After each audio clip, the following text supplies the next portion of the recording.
Naglagay ka ng kulambo mga kabukid, dapat mahaba o kaya maluwang tulad nito.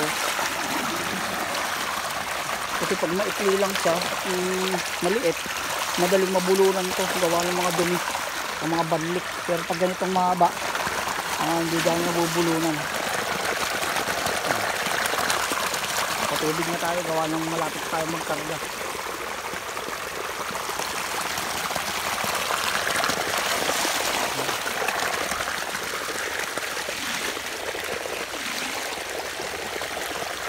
Haba yan, isang di pa yan.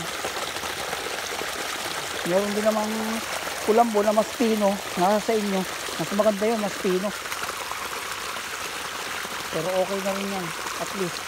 Para hindi makalusot yung mga itlog ng dalag, hito, mga palos na maliliit, mga kumakain ng fingerlings.